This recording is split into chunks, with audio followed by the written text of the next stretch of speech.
With Mauna Loa sending tons of volcanic ash and gas into the air, many are worried about potential health hazards, especially respiratory problems. And now joining us live to talk about those concerns is Dr. Shannon Makekau, Kaiser Permanente's Chief of Pulmonology.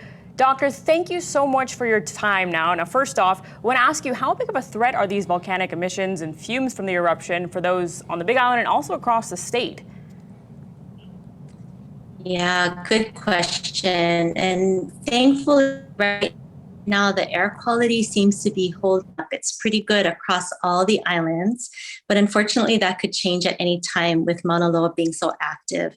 So it's important to keep an eye on not just air quality, but fog levels and follow Civil Defense and State Department of Health guidelines. Right now, it's usually folks that are on either end of the age spectrum. And by that, I mean our keiki, particularly our very young infants, as well as our kupuna. Other people at risk are women who are pregnant, unfortunately, and folks who have underlying chronic lung conditions, such as asthma or emphysema, and those who smoke. And you know, of course, we're hearing the term VOG a lot. Can you just break down exactly what it is and what kind of problems it can cause? Sure. So VOG is a term that we use here in Hawaii to refer to the emissions that come from the volcano as it erupts. And most of the time, VOG is made up of two important things.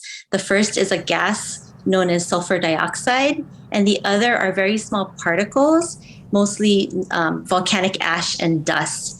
And when these two things combine and react with things in the air like oxygen and sunlight, it creates that very dense layer of haze that we see sometimes offshore on foggy days.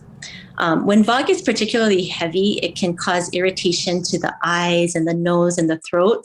People can get very congested, have headaches, and feel very fatigued or dizzy.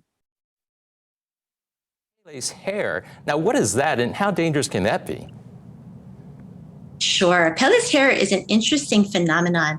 They look like very thin, delicate fragments of glass that are formed when the lava cools very quickly. And these fragments can be carried for many miles downwind from the volcano. And it can be tempting to touch Pele's hair if you see it. But unfortunately, it's a very sharp substance and can be dangerous if it gets lodged in skin or in lungs or even eyes. And you know, finally, what can people do to, of course, mitigate the irritation, especially those who might already have lung problems?